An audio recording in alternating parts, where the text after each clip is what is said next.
Hi there. I wanted to take some time to talk about communication. And that's kind of a funny subject because when you communicate with something or someone, as I'm trying to do here with you, you will have some kind of questions about, okay, what does communication mean and all that.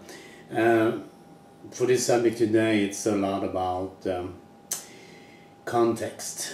What kind of context we are operating inside or without or outside or such. Um, Context makes everything, connect.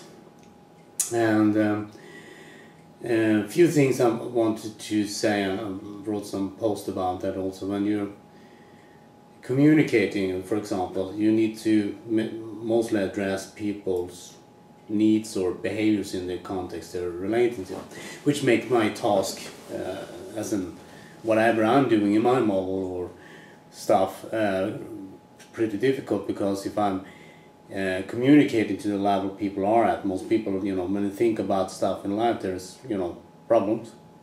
So they have a problem and they want to fix it and try to fix it in some way. The other way is that people have some aspiration, ambition, desire to, go somewhere in life, go places, achieve fame, success, whatever. And with the willpower, stuff like that, and it doesn't work that well. So if I'm, should address this and communicate this in a proper way, I should, establish in some kind of, relations to that kind of, what people are going through in their lives. The problem is that, for me then, is that I can't communicate in that way because the model I'm, promoting or proposing or stand for kind of deal with this stuff differently. So since it's differently, we can also, what do you mean by different? Well, for example, when we have assumptions. Assumption is stuff that we, assume is true. And those assumptions formulates or builds a baseline for our, communication in context. So whenever you go into, in a business meeting or a neighbor or whatever it is, you have some kind of assumption with context, whatever you're dealing with. So, for example, I can relate to people in my field. Some people have come to me as a client, as a work as a coach, as a change worker or a therapist, something like that. So, and I had clients who has gone to years of therapy, so they came to see me and asking for help and all that stuff. And since I've been to therapy, I said, you assume I'm a therapist, and they go like, yeah, I'm not. I don't have any diploma or paper on the wall or something like that, so I'm not a therapist. So they have, the context of therapy and this, therapist they're going to get help from. But since they have gone to therapy, it doesn't help them that much. Some people tell me, I think the therapy is really working, and I go like, so how do you feel? Well, I don't feel that good. And I go, maybe it's not working. Well, they go like, oh. So we have this kind of rationalization or things we, try to tell other people that it's really working when it's not. And that goes on all the time, because when we're trying to do something, most people don't, measure that with actual practice. When I'm trying to do what I've been doing over the years, is that if someone told me that this is how you do it, then I did it that way, and most of the time that worked, and sometimes it didn't work. And you say, well, then you did it wrong. Like, some people say, no, then you did it wrong. And I said, well, I kind of follow instruction. I'm pretty good with that. And it didn't work. And I said, well, then you do something else. And I go like, well, something else like what? Well, anything. And I go like, so I can do just anything. I can just stand there and wait. And people go, well, that may be not working out, but you said anything or something. Well, I didn't mean that, I mean, you need to do something. And I go like, so I'm standing there, just waiting. So you can have this, kind of conversation with people that leads basically nowhere.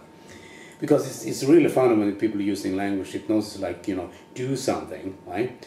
So you're going to do something, you don't know what that is. So that assumes that you're going to have a creative output to be able to apply whatever you've been taught and learned, and then be able to create something with it. and I wouldn't trust that personally. It could work, maybe, maybe not. So I wouldn't use that kind of approach myself. You can use it in some contexts, obviously, but it's not the scope of the talk today. So since it's difficult for me to communicate because I need to address whatever position or life you have or organize or whatever is going on, wherever you live, kind of hard for me. So I can just say, RBIM, Realization Behavior Integration Model, right? So people go like, what's that? Well, let's say you want to feel like, you're at peace. People go like, okay. So who produced the peace? If you have a sense of, serenity or peace or whatever you call it, who produced that? Well, they go like, well, I think it's me. And they go like, okay, cool. So no one else is producing this kind of peace. No, I don't think so. So we listen to the experience of peace. They have this, sense of, wow, they came up. So they go outside in the world and something happened in the world and they go like, no, I'm not feeling at peace anymore. So I go like, so who is producing the peace? Well, it's me, but I can't produce it now because this, fucking asshole is, ruined my life and well, at least the lunch hour or the day, or because I get a parking ticket and get really upset with that. I almost have tears and cries about stuff like that. And I go like, what happened with the peace? And they go like, well, I don't want the peace because this is a jerk. What? So they have some beliefs or values and they change the context, and since they change the context, they can't have peace anymore because, well, that's not, containing the jerk or assholes or stuff like that. Anyway. Well, if you're feeling, like, let's say you go walking down the street feeling like $1 million. But people go down the street, like John Travolta in the movie, back in the day. And you go down the street, you feel like $1 million, and suddenly you put your foot in something or car accident happens, whatever it is. So stuff will happen in life. The question is, what can we do to sustain the experience of peace or $1 million or basically any kind of experience we want to have.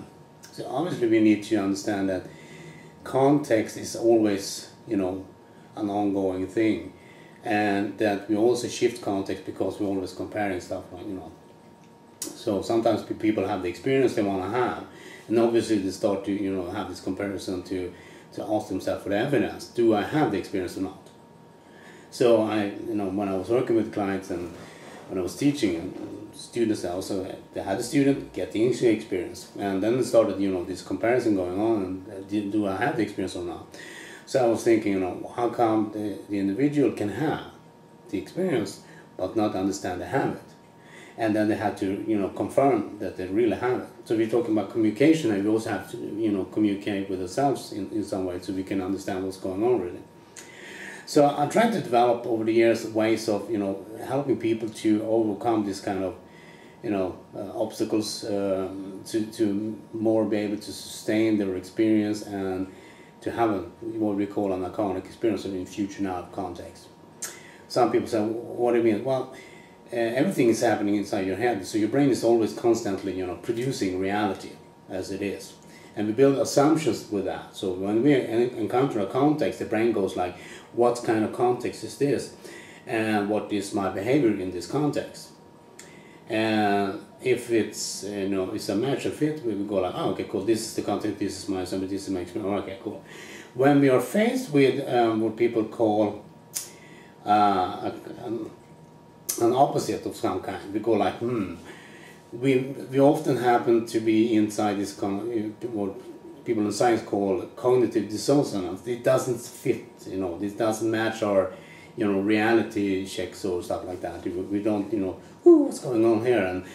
And since the brain doesn't like that kind of stuff, we always tend to go back to the default mode. So whatever is happening. So if you are having a kind of, sense of identity or whatever it is, and you're communicating, right? And then you happen to fall into a bad gang or something. You do things you didn't want to do. So you get into this kind of, gang, and you do things, oh, I didn't know what I was doing there, but that wasn't me. Or you get drunk. That's the other opposite of it. You get drunk and say the next day or next day, oh, that wasn't me because I was, all drunk. And I go like, I think it was you. Well, it was me, the real me. And I go like, so you have several reals or unreals. don't talk like that, I'm confused now. People are, understand that context dictates a lot of how you behave, and it also dictates a lot about who you are, because people think that the context is who they are, and it's the other way around. You decide what context you want to be. That's the basic essence of it. You decide this is the context I want to be. So I go like so to the client. So who is producing the piece? They go, I am. So can you decide to be run this all the time? I go like, yeah, I can do that. So they can start running the Serenity and Peace and all that. They go like, wow, and they're interacting with people, and so they go like, this is really cool and stuff like that. And so you have this kind of experience going on, and you have to be able to understand that whenever you're faced with other contexts, other people, other societies, other cultures, this kind of experience, because the brain is also have this called like mirror neurons. This is mirror, because when you have mirror neurons, you see someone doing something, your brain goes like you'll be able to identify that kind of behavior they are doing. And since most people are not aware of that's going on, most people shift their experience because they're adapting to the context or environment they're interacting with. So if you're feeling like peace, and you go into your workplace and everybody's stressed out, they're really stressed out because they're, maybe a merger going on, or the stocks or the market, start falling down or whatever. And you see one guy, or a girl sitting in the corner, sipping the coffee and stuff like that. And you go like, what are they doing? Well, drinking some coffee or having tea or something like that. You go like, but they don't seem so stressed out. And people go like, no. So what's wrong with them? Because people also assume that you are supposed to have a reaction or response that they deem appropriate for that context or communication. So if you're not behaving the way people expect you to behave, something's wrong with you. And it's kind of cool in our society. So that's kind of controlling mechanism people have in communication. If you're not behaving the way that people expect you to behave, they will try to change you. So you behave the way they supposed you think you should behave, because that's more normal or right or proper or something like that. And you go like, oh, I don't want to feel like that. I don't want to be stressed. I want to feel like peace. And people go, that's not how you behave, because it's like any other context that in every culture people do things differently, because that's how they learn to express funerals, for example. Here in Sweden we have a different kind of ritual and funerals that they have in Asia and probably South America and all that stuff. It's all a different ritual, and people are expected to behave in a particular way, right? And this is also socially, culturally integrated and ingrained more or less in our assumptions. This is how we should supposed to behave. If you're not behaving that way, something's wrong with us. I mean, you can be in an accident, for example, the tsunami wave a few years back. People in Thailand was, killed. They had lost family members, all that stuff. People reacted differently. I mean, it's a horrible accident. We had our royal king here in Sweden stand up and said, something is wrong here. We need to, do something about it. I can respect that. The king nowadays is just a PR symbol for Sweden, that we have one. And, well, our taxes pay his, salary and stuff like that, and he do a lot of, positive, thinking or reinforcing of how great Sweden is and all that stuff. And I think it's a great country, obviously, but I mean, it's like every other country, wherever you come from, it's a great country. Oh, I'm sure there's some countries that people feel like, oh, well, it might be great once, but nowadays it's, good idea in theory, but not so good in practice. Anyway, so you have assumptions. So if you go into a meeting, whatever that kind of meeting, people assume that's a meeting, how it's going to be happening and all that stuff, and people have this kind of experience running on because people default to that kind of experience. So we change the rule of the game now. We know that the brain is always creating reality, so we go back into what kind of experience do I want to run in this kind of context. And people tell me, this context has not happened yet. And I go, it doesn't matter, because you can run any experience. You can feel like $1 million going to the meeting. And people go, I can't do that because it's, it's a funeral. And I said, so? Well, people, you know, are very sad and tragic and all that, so I go like, doesn't matter, because well, people will then have beliefs about the proper behavior. So you see, it's not just about, you know, having the proper experience or the experience you want to have, or to solve or fixing things in your life, or, you know, have a dream or desire or wish, oh wow, I really want it to be. Because you're always going to be faced with whatever other people think and, you know, expects of you also. If you are whoever you are in your life and you do things, you know, what happens if you are, you know, whatever, start to feel really great about yourself. You feel happy, you feel content, you feel at peace, you're calm, you're never stressed anymore. Your health improves, your mobility maybe, you know, you're doing this, you know, interval stuff, you can do yoga also, some people do that, I don't care. So you get this, you know, sense of, you know, relaxed and flow sensation, you go like, and you take anything that life throws at you with a smile, and we'll fix that, and people will, you know, probably stand and look, what's wrong with you? Are you on drugs? I get that a lot, by the way. Are you on drugs, Robert? And I go, no, I don't know, I don't think so. Last I check my, you know, it's vitamins I take every morning to the food. I said, you sure about that? It's supplements? And I go like, yes, it's supplements, and it's not drugs. Not what I know. But you seem so, you know, happy. Something must be wrong, because you can't be happy all the time. Yeah, you can't. No, you can't. Because people assume that you can't do things in that way because that's not how life works, according to them. This is very funny, actually. I'll give you an example. You have a client coming into therapy for about, I don't know, how many years. So they assume that you are a therapist, like me, right? I'm a therapist, right? I'm going like, and they start to talk, and I say, what are you talking about? They go like, well, I have this problem. I say, I'm not a therapist. I don't have a diploma. And they go like, you don't know? So every assumption they have about therapy and what their therapist is doing, because they've been to therapy, right, is now not true anymore. It's not, they can't validate. Try to get, you know, a validation. I'm not a therapist. I can't do therapy. So everything in them, they go like, assumption they have about, you know, getting help, it's not, you know, okay. So you're probably here for a reason. They go like, yeah, I want to feel, you know, better or whatever.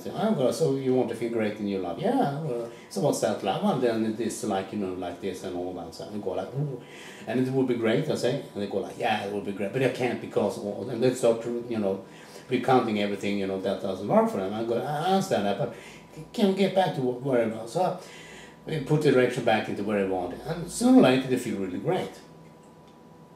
And I go like, what are you doing here? You know, and they go like, I don't know. Because I feel fine. Cool, I said. So how come you feel fine? I don't know. So what do you do? What do you do in seeing me? You know, stuff like that. And they go like, I'm not sure. And people have this kind of, you know, we can call it memory loss, amnesia, whatever you call it. What happens is they shift context here. Between, you know, the ears and stuff like that. Most people have 2 ears. Some don't. Accident and, you know, birth defect, I don't know. But most people have, when the gray substance inside is, you know, handsome, some people say, and some people say it's an asshole. I don't care. I don't mind that. People call people other things. And I call my computer things also. So I'm guessing people, you know, see other people as objects. I don't, some people do that, I don't do that. Most of the time anyway. Sometimes I really do that, but hey, life. So they have this thing here, and you go like, wow, I can hold my experience, and then I change the context. I also have some kind of amnesia and, you know, memory. I don't understand why I was reasoning about. And people do this all the time. They had some stuff going on in life. They're, you know, upset. Sometimes they get some chocolate and ice cream, and they feel, you know, I don't know, or they talk to someone and say, I don't understand, but I feel really fine now, and it was horrible before, but you know, I can't understand how it was, you know, because when you shift context, whatever is going on in the other context doesn't follow along, because the brain is always creating new context. So when you start to understand that you yourself producing the experience you want to have, because you're focusing on the right and proper context for your experience you want to have, the behavior you're going to have is going to be contained within the same experience and the same context. Since this is all internally generated, when you're interacting with other people and in the environment, sooner or later the environment and other people are going to be, you know, a source for your own experience also.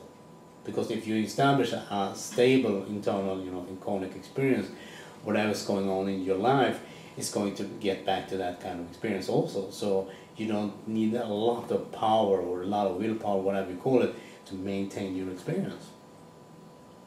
Then sometimes, you know, like it for me, I'm not healthy, so I get tired. I have a lot of problem with coordination and stuff. Now I make an inventory and all the things that happens, so I can, you know, adjust when I, you know, eating something that I, you know, can notice that my coordination falls. Oh, I shouldn't eat that. I can eat something else instead and test that, and that works.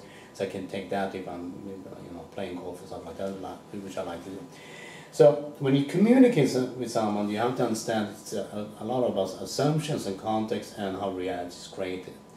If the assumptions you have when walking or entering a context is not applied because the other individual is not, you know, responding the way you assume stuff to be, your generalization you have or assumptions you have about the context then don't apply.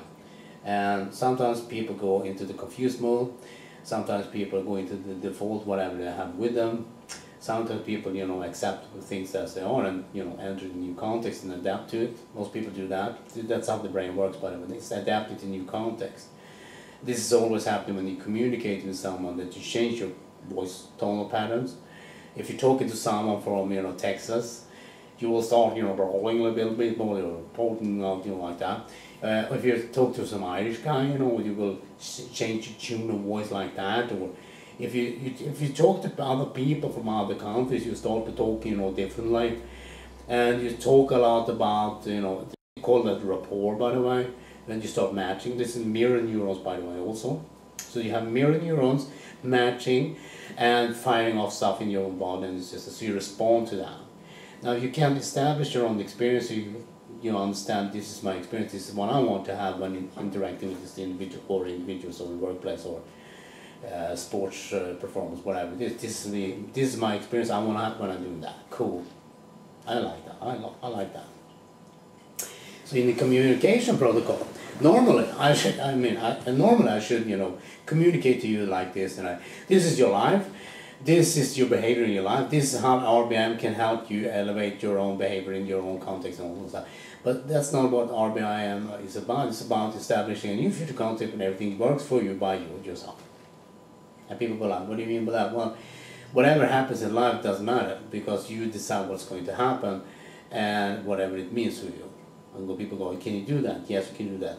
Stuff happens all the time, and we always apply meaning anyhow. If you go out one day and find some money on the street, the next day, it was a Tuesday, by the way. The next day you didn't find anything. The next day you didn't find it. Next Tuesday you find some money again, and you go like, maybe Tuesday's on my lucky day. And the next Tuesday you found some money again. You go like, wow, cool, Tuesday, that's my lucky day. And then 30 years later, you tell people how you will always find money on Tuesdays. And people look at you, what the fuck, is he crazy or something like that? That's how people make meaning of total random events. And you have some knocking in the wall, normally, when you have, you know, every day, whatever you're going on. But if you have a party and people knocking in the walls, you go like, whoa, it's a lot of, you know, poltergeists there when you have a party. Most likely it means that people are, you know, thinking you're running a pretty loud party, you should, you know, lower the volume and stuff like that, and people go, no. So people create meaning anyhow from random, you know, events. Why not, you know, kind of change the rule of that and take charge and create whatever meaning you want to have? People do that all the time, I know that. You know, there's some people who like dogs. Oh, yeah, I like dogs. I admit to that. But some people like dogs so much that they buy a lot of dogs. So then, you know, they can't clean up the dogs, you know, stuff and all that, and then they, you know, start to, you know, they don't clean them and all. They start to smell in the house and all that. And people complain about, but they still love the dogs. So you have a lot of, you know, assumptions going on. Just because you love dogs, you have to also have some kind of, you know, perspective or consideration. If I have a dog, what does the dog mean to me, and how much work will it, you know, make me do? I mean, the dog has to go out. I like to have a dog, but I'm a bit tired, and having a dog is not just by having it inside. You have to take it for a walk and make sure it's, makes all this kind of exercise and all that stuff, and it's a lot of work with dogs. So I don't get the dog. One of the reasons that's a lot of work, and I don't want to do that. Then you can always hire someone who takes your dogs out and exercise them all that. You can pay them, but hey, unless you have some, family or something like that, friends like that. Because the assumptions you have about stuff is that whenever you, just because this is enjoyable, it doesn't mean that you should do everything with it. I mean, I like chocolate. If I'm just going to eat chocolate every day, I'm probably going to, get probably end up in the hospital in a few days, something like that. And people go, well, that's kind of silly if you're eating chocolate all the time. And I go, but I really like it. And I can eat the ice creams in the morning and chocolate in the, to the lunch. And I go, I don't think your body will, react to that. And I go, well, I feel kind of good when I'm doing that. And people go, well, it's no nourishment. Well, I can take supplements. So you have to have some kind of consideration when you decide to do whatever you want to do. But the thing here is that when you're talking communication, you need to get the attention, but the attention is also about you having some kind of awareness of your own experience that you are running yourself. What kind of experience do you want to have with your, for example, family and friends, or stuff like that? And it's not so easy to discuss those things, because logical people, take an idea of context and then apply it to themselves. And since they apply it to themselves, they assume the communication is about, and they try to causality, intellect those ideas, when they're not. So if I'm talking about one context, one subject, and I say this is really important, this is one conceptual idea I'm talking about, and people take that and apply that to themselves, that's not what I'm talking about this concept, I'm not talking about them. So that's kind of different, right? But most people don't get that kind of different, that if you're talking about the subject, obviously, if you are passionate about it or care about it and all that stuff, people will get really, fanatic about it. They will really, oh, I want that, this is really important for me because I'm really a great fan of, whatever that might. I might be Apple. I like Apple computers. They look really great. I'm married. iPads, but they look great. I don't use them. I don't like those to use them. However, I understand what people want to buy an iPad, especially when the new screens they have, Generation 3, Retina display is really great, all that stuff. I understand that, but I don't buy them myself, because I kind of a user that uses more like different. Apple is really great if you use it for some things, and I mean it's like Microsoft Word processor. You have like, I don't know how many functions you have in that kind of program. I'm using maybe 10 tops when I'm writing a blog post or a letter or something like that. I know some people who's a secretary, they can use maybe 100 functions. They can make a lot of really great stuff.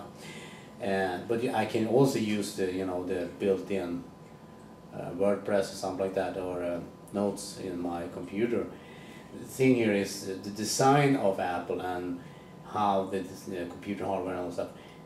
That's different. Designs and how it looks and all that, aesthetic of it, fantastic. I think it's fantastic. Personally, I don't buy that.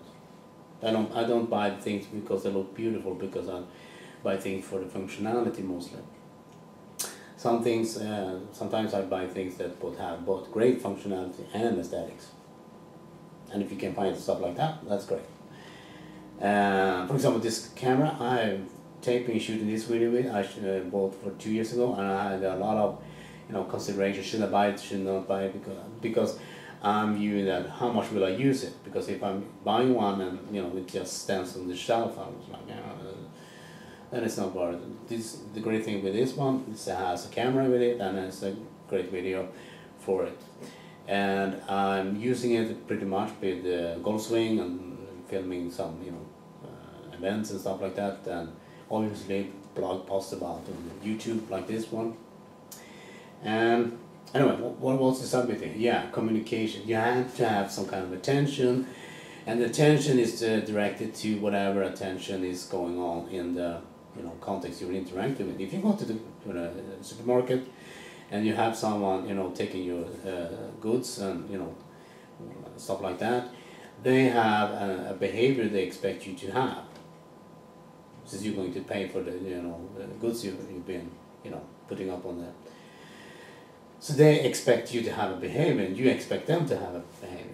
And we have a lot of that kind of stuff going on. If you go to a bank, for example, they will ask you for your legitimate, for your ID, right? So they want to know if you are who you say you are, right? If you go into the bank office and ask them for the legitimation or the ID they have, they look at you that you're crazy. I work here. They say, yes, I know you're working here, but I want to see your ID card, please. Why? Well, I'm kind of, you know, you kind of take care of my money, so I want to show you know what you're doing, and I want to see your ID card. Then you are a troublesome customer, by the way, because you're not expected to do that, asking them for the legitimate, you know, ID cards and stuff like that. And if you're a you know, that kind of individual who goes out and exploit those things, you can dress up like a, you know, official, and you can ask people to do things they normally would never do, because then the context changed. Oh, this official asked me for my telephone to check there if there is some strange things going on, or if it's maybe terrorists around.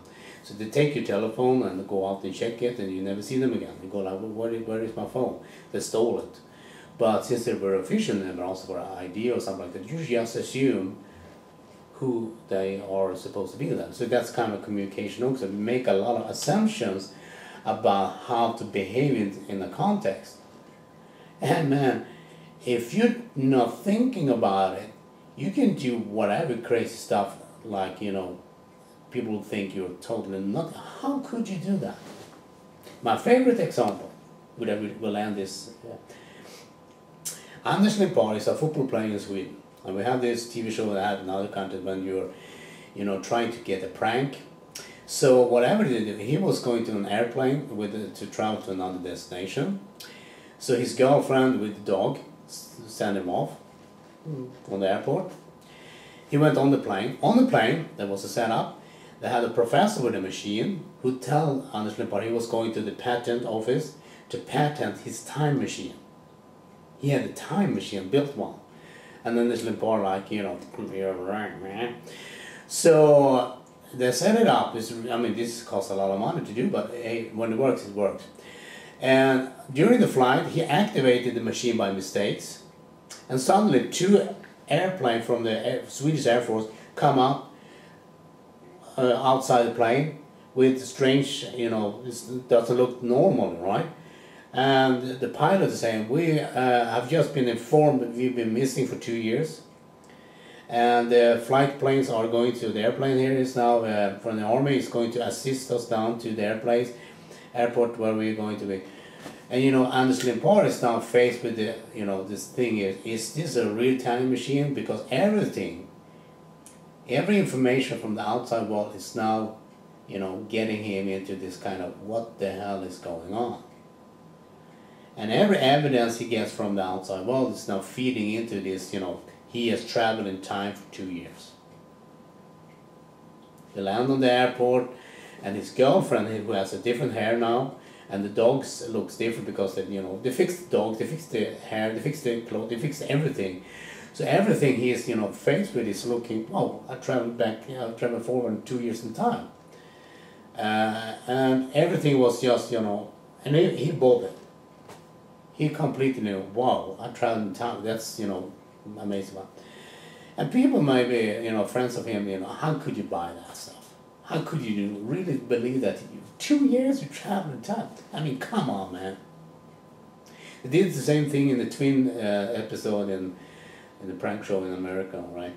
The thing is with communication is that when context, and you get the information from the context, it's, this is how it's supposed to be. It's that create cognitive dissonance. Some people are inclined to just buy into that kind of context and go along with it. So they buy. They told me, you know, follow the instruction. I go like, wow, I traveled forward in time, back in time 2 years. Wow, cool. Other people, you know, this is crazy. I can't do that. This is not real. So you can have a lot of kind of different how people react to that kind of, and this is important when I'm doing things when people teaching people and stuff like that in the workshop. I'm trying to tell them you can have one life that you control yourself to have the experience you want to have in any given moment, that you can have that kind of assumption. Whenever people are trying to expect you to behave in a different way or feeling a different way, you can yourself decide you don't want that. Sometimes you want to do that to not create a lot of complicated stuff with them. And sometimes when people come to me and ask me questions, I say yeah, that's fine. Don't really care about it because I don't want to talk about it because for me it's not interesting. And sometimes you have to understand that when you're talking to people, this is always going on. So when you communicating concept, you need to address the attention level of the context they're interacting with.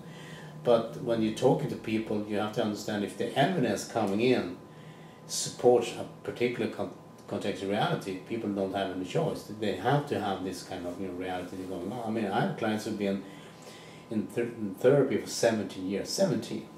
I had one guy back in the year 2000 when I was to a workshop in UK, in Scotland. The guy there, I was talking to him, he had this thing that he told me that he was under a spell from a black witch, or from a witch who did black magic. And she put a spell on him, that's why he was in pain.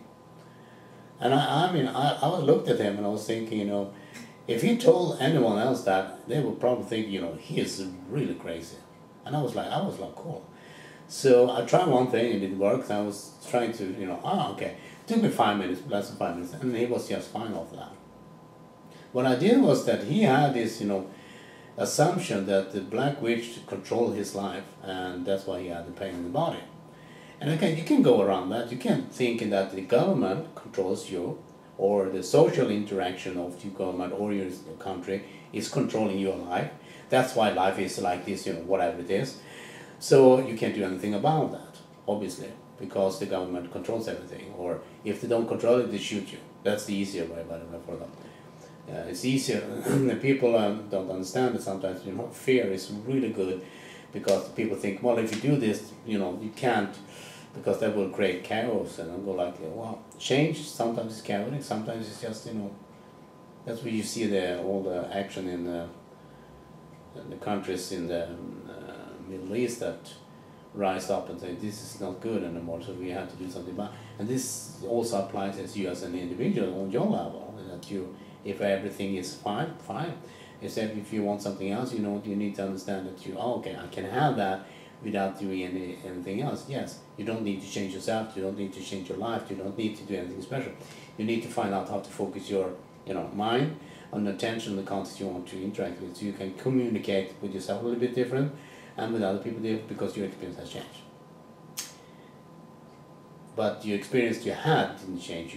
You enter a new context, and in the new context everything is new for you, because the experience you have there, that stuff, whatever was going to be, didn't follow along. So this is what creates amnesia and this kind of, people, I don't understand when I come to see you because I'm feeling fine now. So people, this is important as a lesson, often have no clue how they feel good or bad, because they assume it's because of the outside world affecting them on the inside, because they have to think, oh, my grandma is feeling, I'm feeling upset now and all that stuff, and they have no clue what's going on. And one of the things I'm trying to do is convey that you can start to control that and create your own baseline of experience you want to have and run whatever you do in your life, how they work on privacy or whatever. That's my message today. So be aware of assumptions, be aware of when the context change, the rules change. And if you change and shift context, your experience and behavior will shift with it. That's why people sometimes go into do a lot of stupid things, because the context changed, they adapted to the context, and suddenly they burn down a few houses and are regarded as a liability for the society and going to jail or something like that. And all they did was to hang around with a few friends. So you have to understand this kind of stuff goes on all the time. People adapt to new context, boom, and they change behavior and they don't know what's going on. Because when they get back to you, I don't understand why I was doing that. We maybe were drunk or on drugs. No, I wasn't. I used, that's those stuff because we associate or identify with the content, we become the content. You can decide in ways to become a different context, and then you have a different experience, and then you feel different about stuff and think different about stuff in a way that you feel good about stuff or not. The choice about anything. Anyway, I was just wanted to end also. I got a new video card for my computer. I had two video cards in the computer for Crossfire. Now I bought a new one. I actually got it from a friend. He bought it for me. But anyways, I bought it also because it depends on it. And it works really well. It works better than my older card. So I'm really happy about that. And it's just a computer hardware. It's just technical stuff, and I like it. But it's not like I'm going to think about that when I'm going playing golf, for example, or when I'm talking to you guys or something like that. It's a fun thing. I'm really happy about it. And the thing is, since I'm using the computer a lot, I'm really happy about having that kind of quality stuff in my computer because I working with the computer a lot, so I want to have a quality experience with it. And I think you should consider that when you're communicating or interacting with friends, family, workplace, what kind of quality experience you want to have with that. And you have to decide first what kind of experience you want to have with them, no matter if they're stressed out or the cat died, the dog died, something like that, or whatever has happened, or they're in the divorce or whatever, or they're just happy because they have a birthday, whatever. You have to decide first what kind of experience you want to have. Then, when you're interacting with them, you can have some sense of this is what I want to happen. And then you can choose to adapt to the context they are interacting with or not. The choice is yours. As always, peace out. Or is it this? I'm really not sure about those kind of signals, depending on what country you come from. Have fun out there, and if you have any questions, comments, or other reflections of life, or whatever I'm talking about for shit, yeah, you can send me an email or comment on my blog or something like that. If you have a question about NLP, RBM, cognitive stuff, whatever you know about, I can either say I don't know or give my opinion about it. So give me a call, almost, but send me an email or just make a comment. And I want to make a comment about Scott Song. He created Interflow from different sources, and I recommend the system because when you start to move your body and it doesn't go every second, that feels kind of good, especially for me, my age, all that stuff. I'm really old, something. Anyhow, I'm just babbling and rambling now. So till next time, I think I will talk about a little bit about some cool stuff, maybe sport performance, maybe. I'll see.